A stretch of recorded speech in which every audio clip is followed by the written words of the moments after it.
Hello everyone and welcome to Games, Comics and Crafts. In this video, I'm looking at Masters of the Universe, Sword of Flaws, issue 2. Okay, so this is the second issue of Masters of the Universe, Sword of Flaws. Another good one. I genuinely felt that this seemed to play out exactly the same as an episode. The characters familiar, no changes that I'm aware of that seem to go, well, that doesn't make sense in the series, in the TV series, or whatever it is, XYZ.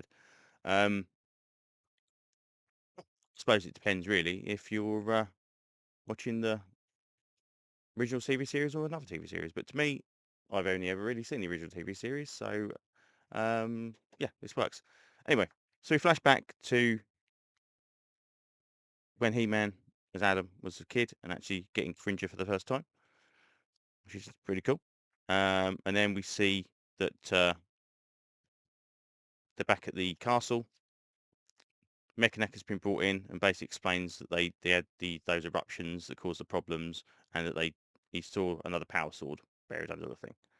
Um, So it's like, okay, well, maybe you and Cringer should go and talk to the sorceress. And Duncan says, well, yeah, that's a good idea. Let's do that. And then the king goes, oh yeah, but he's a leader. We should be at the front. Oh no, he needs to go and do this. And it's like, winky, winky, you can go and be He-Man without being causing a problem. Um, and then we go back to Skeletor, and Evil Lyn is talking to these guys and is basically saying, okay, you can't go. It's too cold down there. You're cold blood. You can't go anything. Um, Triclops apparently has seen this thing and it's gone. He's gone doolally. Um, but it's that's I think this is what makes this series so good. It's all of these little inserts of characters that we've seen before.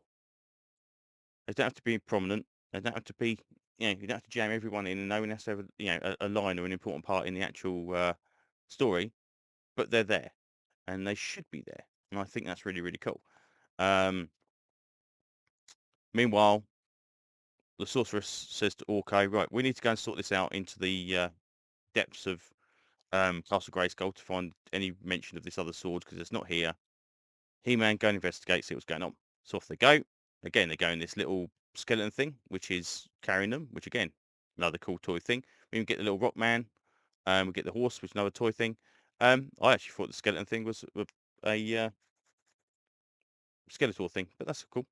Anyway, it turns out that this character, which I can't remember his name, Photos, apparently steals energy from things, and he was stealing energy for something he didn't know it wasn't. It's this giant monster that's down there, or god, effectively, and it starts tearing people apart. It tears the skeleton thing apart, destroys that until He-Man comes looking at it, and they have a bit of a fight. And he says to He-Man, "Oh, you must be a god." It's like, "No, I'm just a man." All this kind of stuff. And it turns out these gods are awakening because of this revelation of this sword. The old gods are effectively awakening from the Eternia and cause a problem. He-Man's, punches this one and says, "Oh, I didn't realize you were so powerful. You couldn't destroy me." And then he promptly falls apart. And He-Man's kind of devastated because he's actually, destroyed this thing. And he gives a warning and basically says something bad's going to happen now. The old gods are awakening, and Skeletor's having the exact same thing. He's awakened this dark god, god of the dark moon that's awakened. And Skeletor's there doing him in at the same time. Um, Meanwhile, they say, right, okay, we've looked as far as we can go. We need to go and look into this. And Orko goes, well, this doesn't look like a library. This looks like just an endless drop into the abyss. And she goes, well, technically speaking, it's not a library. When I said we had to devote a lot of time to this, we've actually got to travel through time.